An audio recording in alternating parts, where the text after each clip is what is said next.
mwaramutse namwiriwe bivanye n'amaherereye iyi ni story cyangwa novuga ni amakuru nari nshatse kubahereza make nshishije mu mfunyafunyo cyangwa mu majambo make abaho ntiriwe ndarandira. Uyu ni umuperezida Donald Trump n'umunyamerika aho yariko arabazwa ibibazo n'abamenyesha makuru bijanye n'ukuntu imyitwarire yiwe mu ndongozi ziwe uravye ivyo ariko arakora uravye n'abamufashije kugira ngo abe mukuru w'igihugu na cyane cyane ujya mugabo atunze cyane Elon Musk. Turamuzi neza ku isi yose ko ari we yafashije Donald Trump gushika kuri ino ntebe. Iyo hataba Elon Musk, Donald Trump ntabwo yari gushika kuri buno butegetsi, kuko uravye inguvu Elon Musk yakoresheje zari inguvu zikomeye cyane kugeza yaho uyu mugabo mubona yicaye ngaha yashimiye Elon Musk ku gikorwa yakoze. Yaramutangiye amahera agera ku dolari z'abanyamerika imiliyoni amajana 7 zo kugira kampanye kugira ngo Donald Trump abe umutsinzi wo kuba umuperezida mu gihugu ca Amerika. Mwibuke yuko uwarahari yari Joe Biden na nicegera ciwe yari ujya mu mama yitwa Kamala Harris. Areba amenyesha makuru ko mubaza ku mpamvu yatumye Elon Musk yikura mu kazi Donald Trump yari yamuhaye bivanye nuko ibyashara bya Elon Musk yarakora ari hanze ataraba umunyapolitike. Biragaragara yuko akazi kiwe cyangwa ibyashara byiwe byatanguye kubura isoko. Rero no kuvuga yuko Donald Trump ngaha aravuga ati jewe Elon Musk ndamukunda kandi n'umugenzi wanje kuva tukiri mu buto, ariko kugira umwanya n'isaha aho tumaze gutandukana akagenda ukwiwe, no kuvuga yuko nabagabo babiri bagirante badahuza. Rero hari ibintu bikomeye cyane ngaha ari karabazwa bivanye n'impamvu Elon Musk yashoboye kwikura mu kazi Donald Trump yari yamuhaye. Yani ibintu birakomeye muri Amerika. Uravye intwaro y'umugabo iratangaje cyane kubona ariko afata imyanzuro cyane ariko arafata amadecision kuvuga aba refugee cyane aba foreigner bari muri Amerika. Cyane cyane yaravuze abarundi, yaravuze sinzi iye za Guinea, za Congo, umva yaravuze ibihugu vyinshi. No kuvuga ko intwaro y'uyo mugabo yarabaye igitangaza.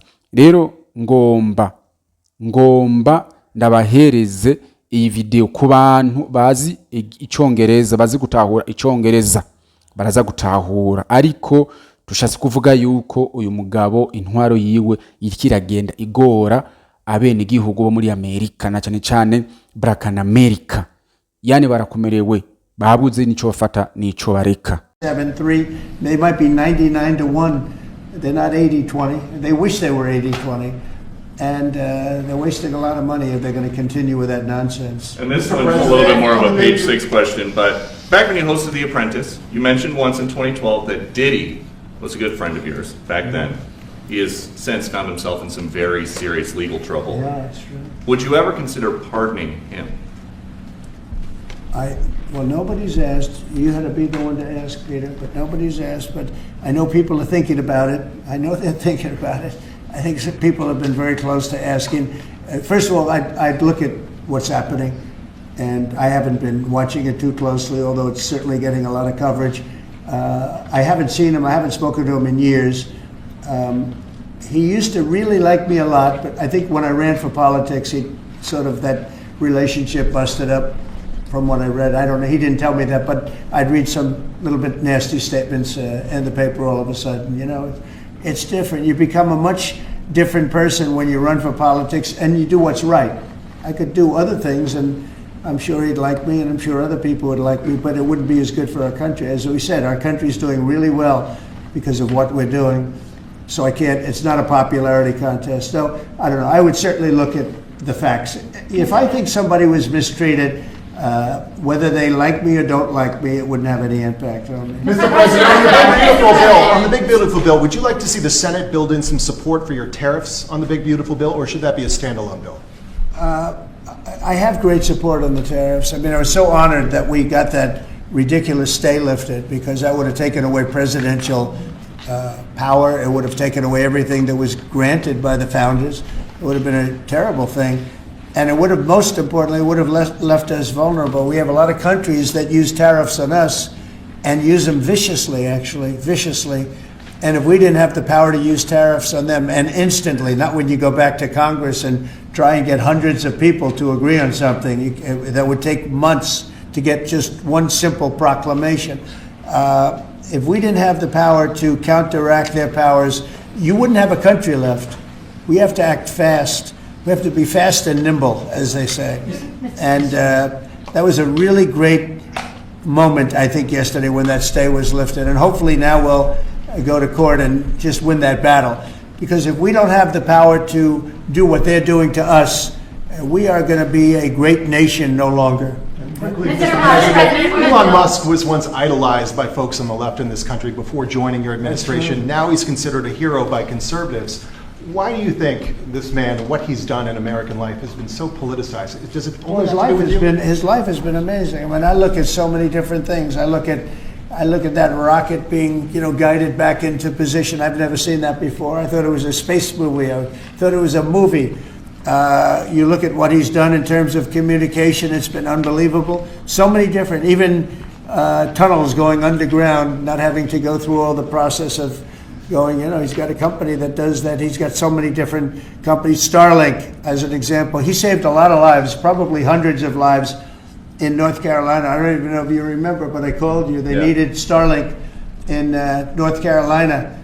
And I didn't know what the hell Starlink was. I said, what is it? Who owns it? He said, do you know Elon Musk? I said, yeah, I happen to know the gentleman. This was before his government stay. And they said, we really need it because North Carolina became an island. It was, people had no communication. They had no access to anything and they were dying. And I called up Elon, and you can't get it because it's so successful. It's very hard to get. And he had so much of it brought over there, and they told me it was unbelievable. It saved a lot of lives. So, he's just done a lot of things. I don't think he gets credit for what he's done.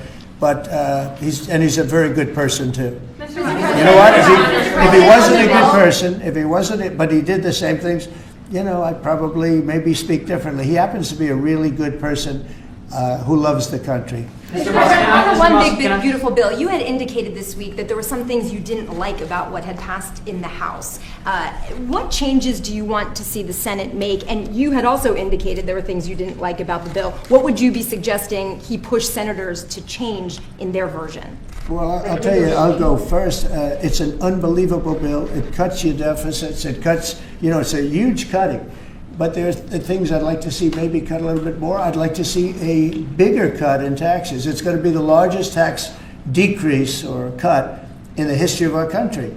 I'd like to see it get down to an even lower number. I was shooting for a slightly lower number. I would have liked to have done that. But with all of that being said, when you look at the tax cut and the fact that the original tax cut, which made us so successful. We had the most successful 4 years in the history of our country, the economy, and this is going to be even better. And you see that by the reports that came out just yesterday or tonight. I guess they were released this morning at 8 o'clock. You see the kind of numbers where somebody that's a pro is like, whoa, I haven't seen numbers like this since I've been doing this. These are human emotions of professionals that have never seen numbers like, and we've just started. The bill is a great bill.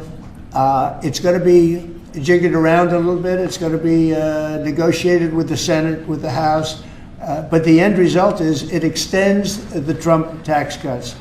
If it doesn't get approved, you'll have a 68% tax increase. You're going to go up 68%. That's a number that nobody's ever heard of before. You'll have a massive tax increase. If it does get approved, you'll have a large tax cut, the largest we've ever had. When you add the past tax cuts that we got you, the Trump tax, they call them the Trump tax cuts. It's an amazing bill. It does amazing things. With all of that, it's going to be adjusted a little bit over the next coming weeks, and I think it's going to be passed. The Republicans want to pass it. With all of the great things it does, including an extension of debt, it's the extension. We have to extend the debt. If we don't extend debt, we're in default. Now, the Democrats might like our country to be in default, but in 250 years, we've never been in default. That was handed to them by a very well-meaning man that gave it to them because he thought it was the right thing to do. It could have been their problem before the election, but this man thought it was the right thing to do, and he was well-meaning. I don't hold anything against him for that, but that was put on our plate when it should have been on the Democrats. September 28th, a famous date. It should have been taken care of by the Democrats, but this person, a man of power, gave it to us so that in June that comes due. Well, we have to take care of that, because if we don't take care of it, we have a country in default, and we don't ever want to have a country in default. You know, I'll tell you, a certain senator, Elizabeth Warren, said that she would never, ever allow a default on our debt.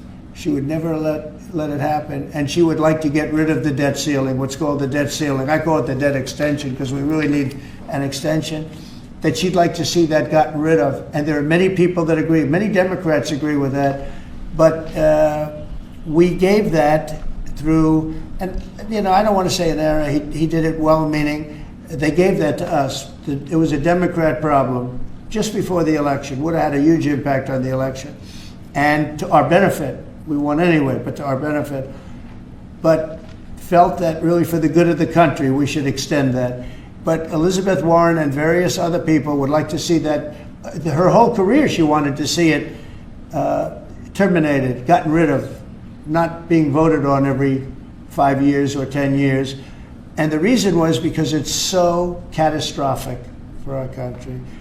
And I always agreed with her. That was one thing I agreed with her on.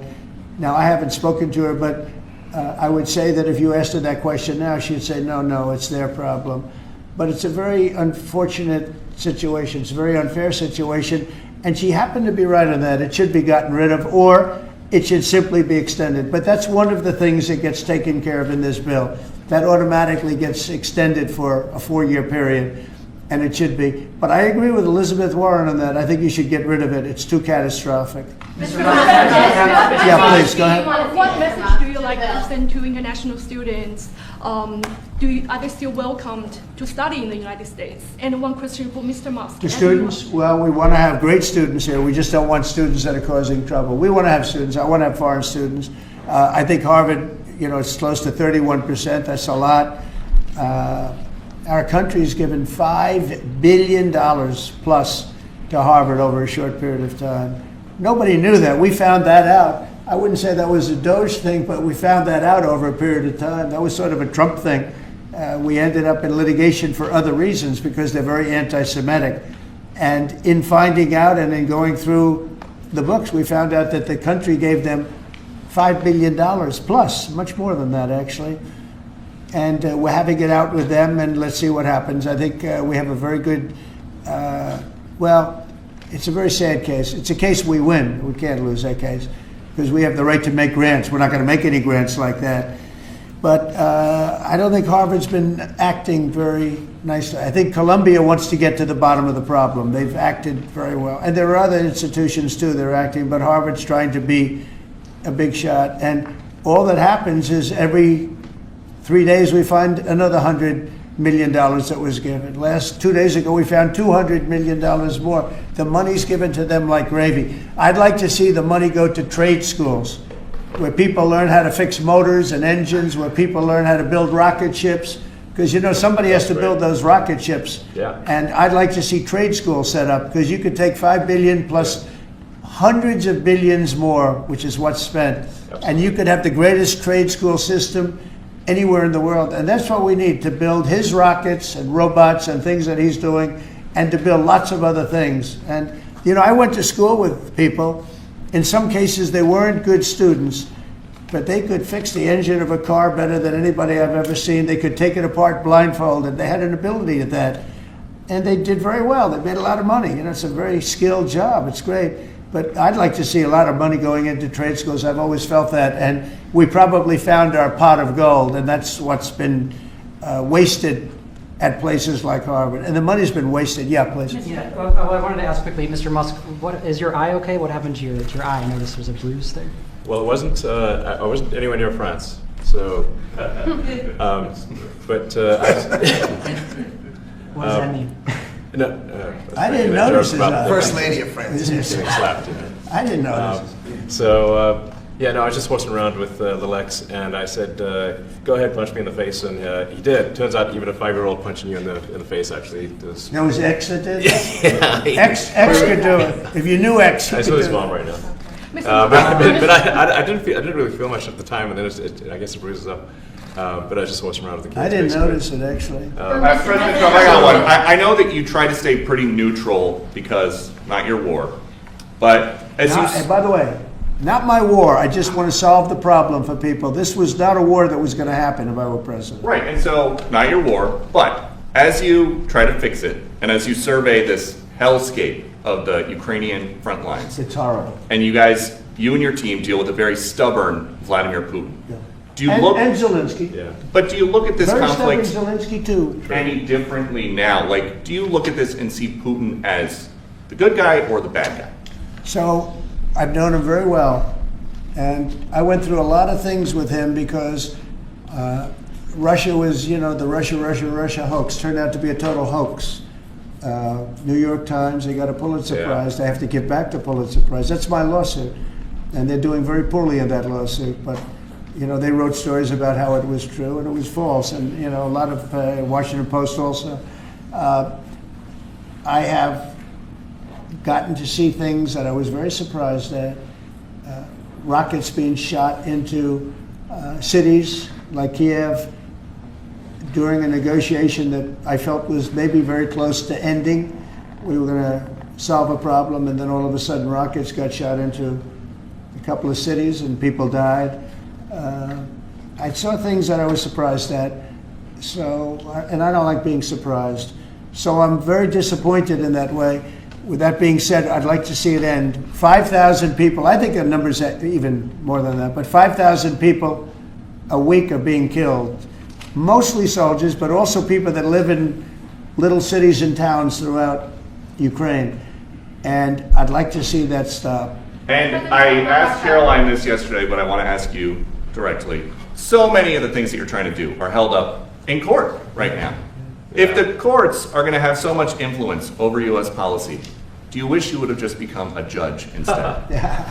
Yeah, well, look, it wasn't meant to be that way. If you look at the founders, the president had certain powers, and you have your three groups, and they all had supposed to be pretty equal powers.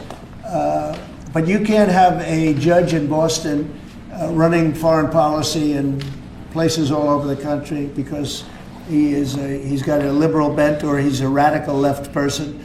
That's what the executive branch is for, and you have checks and balances. But we had millions of people pour into our country, many criminals poured into our country, murderers, mental institutions from all over the world being emptied out into our country.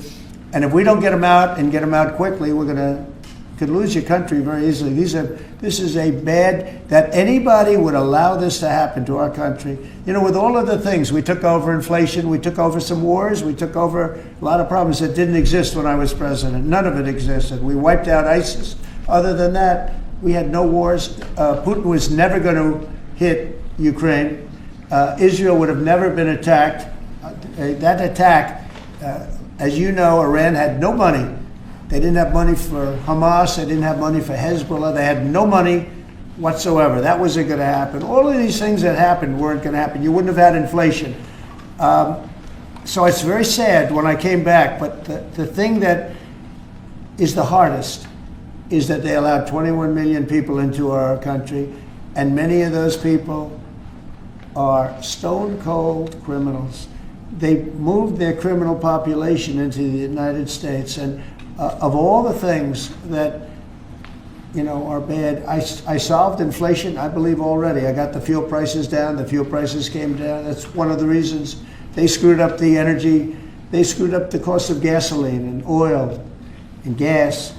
And you had tremendous inflation, the greatest inflation probably in the history of our country under Biden. And when people said, "Oh, but the economy was," no, the economy was terrible for the people because they couldn't afford the energy, and the energy brought everything else up. Energy is the big deal. But with all of that, we solved that already. In 4 months, we solved it. $1.99, $1.98 gasoline. First time people have seen that in a long time since my term. But the hardest thing to solve is millions of people pouring into our country, many of whom are criminals. Because remember, these countries are smart.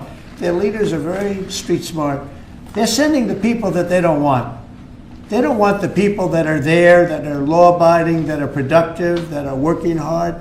They want people that are in jails. We have them. They allow them to come in.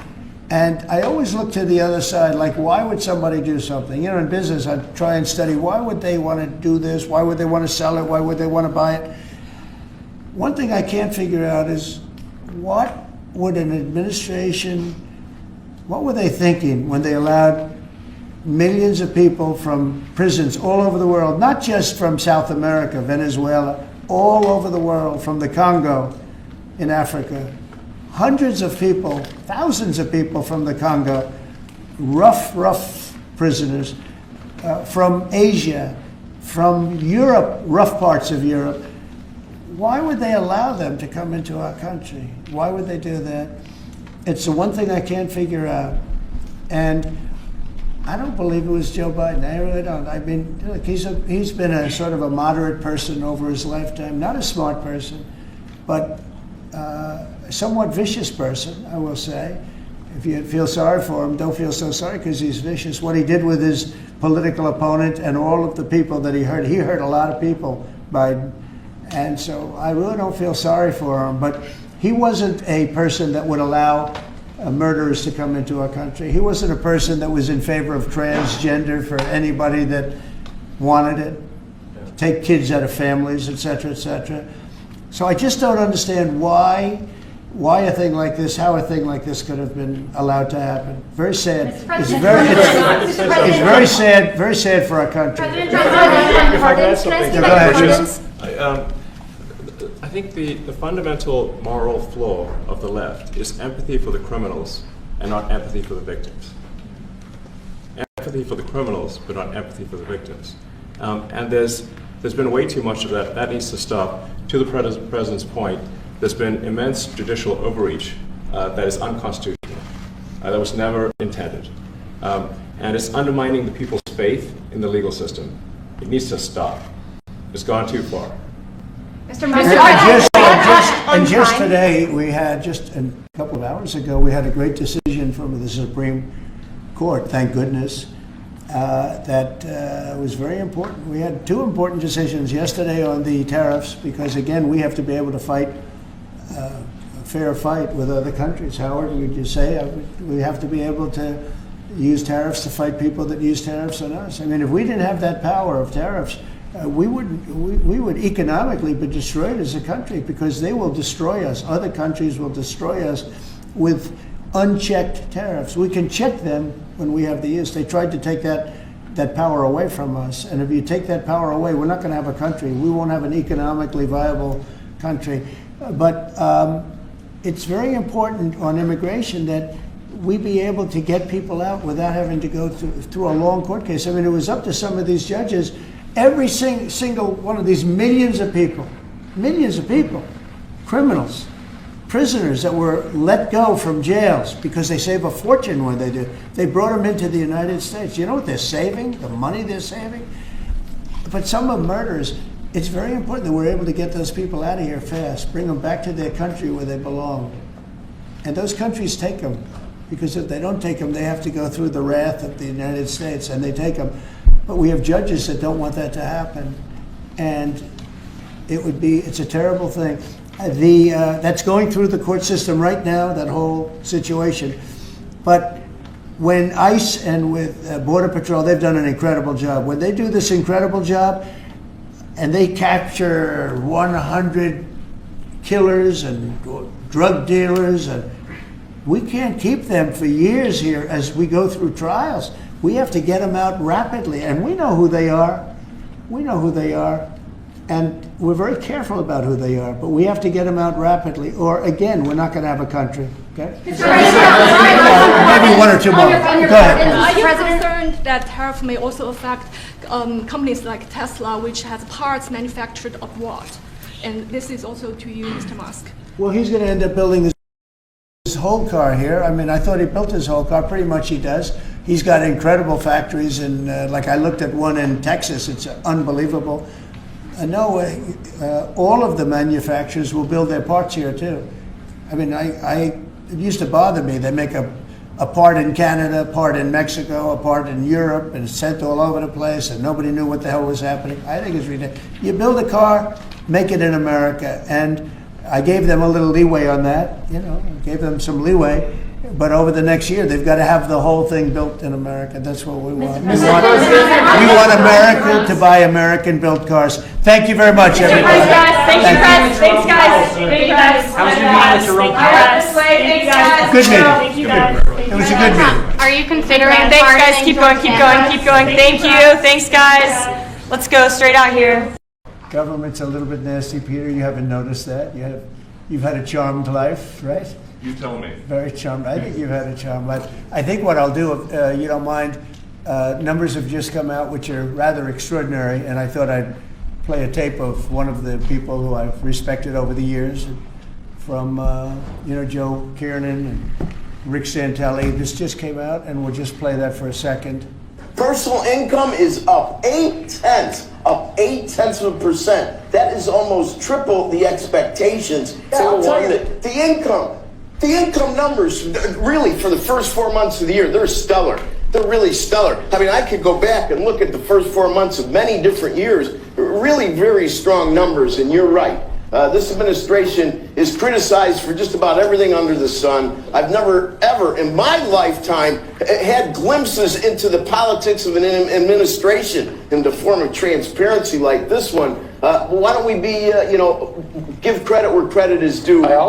Income really shooting up. Rick, I also thought everybody was going to get one last order of imports that were going to be tariffed, and they were loading up on things. How the hell did they already fix the trade, or not fix it, but to cut it in half? That's crazy. So there wasn't a lot of front loading of things that they needed before the tariffs hit. Yeah, I'll tell you what, it really does call into question some of the conventional wisdoms. And, it's going to be interesting to see what happens next month when we get this number, or we see some of the other numbers like current account, see how they fared. Because I don't know, I've been watching these numbers a long time. I don't think I've ever seen the trade deficit cut in half in 1 month. Not bad. Right? Not bad. Come on, guys.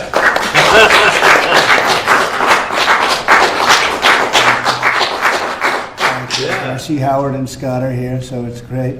You guys want to stand over here, you might as well. You're the ones that help produce those numbers, and it'll only get better. The tariffs are so important, and that's why we were so happy with the decision yesterday where the tariffs continue, because without the tariffs, our nation would be imperiled. We would really be imperiled. I think I can say that with great surety, Scott and Howard. And so we were very happy to get that decision, that big decision yesterday. And today it's about a man named Elon, and he's one of the greatest business leaders and produced. He stepped forward to put his very great talents into the service of our nation, and we appreciate it. And I just want to say that Elon has worked tirelessly helping lead the most sweeping and consequential government reform program in generations. And the kinds of things that he's found and his people have found. He's brought a group of very smart people in, and they found things that are pretty unbelievable. I have to say that the numbers that we're talking about are substantial, but they're going to be very much more substantial with time, because many of the things that we're working on right now, we're going to have to remember Elon as we find them, but the numbers could double and triple because many things, we don't want to go out with them until we're sure, but we've found things that are unbelievably stupid and unbelievably bad. With the Department of Government Efficiency, Elon's delivered a colossal change in the old ways of doing business in Washington. DOGE has installed geniuses with an engineering mindset and unbelievably talented people in computers. I actually asked Elon one time, what's their primary thing? And they have a lot of primary things, all having to do with being smart. But he said the thing that they're really the best at is working with computers, so that they can't be outsmarted by somebody that's not so honest, that happens to also be good with computers, but not as good as these people. But the mindset in the senior ranks of every federal department, and it's really changed. And with Elon's guidance, they're helping to detect fraud/waste and modernize broken and outdated systems. So as you know, we're talking about various systems and changing systems. And, sadly, it takes a long time to do that. You'll change, let's say, a system at IRS and computerize it properly where the job can be done in 1/10 the time, but it takes sometimes years to rebuild those systems. But we've started, in many cases, I will say that this has less to do with Elon, but the air traffic control systems, we're bidding out to the best companies in the world, those systems right now. They were what the previous administration was horrible what they did. They spent billions and billions of dollars, and in the end, it didn't even come close to working. They tried to hook up wire to copper, and it can't be done. And they just spent billions of dollars and just wasted money. Actually made the system much worse. So we're going to get a brand new modern system. Congress is working with us on that, and we're going to get it done as quickly as we can. But it's in the works, and once it's done, it'll be good for 30 years. But we have a system that's 48 years old and would have a modern computer hooked into a very outdated computer, and they don't hook up. I mean, they didn't hook up. So after spending billions of dollars, they turned on the system, and in never any cases, from local to countrywide, they never worked. More than 75,000 bureaucrats have voluntarily left their taxpayer-funded jobs to come out and really do the job. Countless wasteful and unnecessary contracts have been terminated, and you know that we have terminated many contracts, and many contracts, Elon, are right now being looked at, and it may be 6 months, it may be almost a year in some cases. We're going through procedures, we're going through courts, and we'll remember you as we announce billions of dollars of extra waste, fraud, and abuse. Just as an example, DOGE canceled $101 million for DEI contracts at the Department of Education, $101 million, and that was just a small section of the Department of Education. $59 million for illegal alien hotel rooms in New York City, and the landlord never made the kind of money that he made in the last short period of time. $59 million to a hotel in New York City, $45 million for diversity, equity, and inclusion scholarships in Burma. In Burma, does anyone know about Burma? $42 million for social and behavioral change in Uganda. $40 million to improve the social and economic inclusion of sedentary migrants. I can say it's $2 billion to Stacey Abrams and her environmental movement. There was $100 in the account, and all of a sudden they found $2 billion in the account. And I assume that's being looked at. I don't know, I'm not sure, but I assume that's being looked at. Think of that, $2 billion. And then Lee will tell you there's another one over there for $20 billion being spent on another environmental question. $20 billion, not 20 million, a lot, not 200,000, which is a lot. So think of it, in her case, you have $100, and now all of a sudden she gets hit with an infusion of $2 billion just before I take office. $20 million for Arab Sesame Street in the Middle East. Nobody knows what that's all about. Nobody's been able to find it. $8 million for making mice transgender. So they spent $8 million on making mice transgender. And those are better than many of the others. I could sit here all day and read things just like that, but we have other things to do. So it's much more than just that. We're totally committed to making the DOGE cuts permanent and stopping much more of the waste in the months to come. We want to get our great big beautiful bill finished and done. After that, we put some of this into the bill, but most of it's going to come later. We're going to have it cauterized by Congress, affirmed by Congress. In some cases, we'll make cuts. In some cases, we'll just use it in a different layer to save the money, but it's hundreds of billions of dollars. DOGE has also fully modernized the federal retirement process and continues to work very hard on the IRS modernization, but we're taking that over with DOGE. Many of the DOGE people, Elon, are staying behind too, so they're not leaving. And Elon's really not leaving. He's going to be back and forth, I think. I have a feeling. It's his baby, and I think he's going to be doing a lot of things. But Elon's service to America has been without comparison in modern history. He's already running one of the most innovative car companies in the world. You look at his factories and compare them with some of the old factories we have, and it's a big difference. And the most successful space company, and I guess in history you would have to say the largest free speech platform on the internet, etc.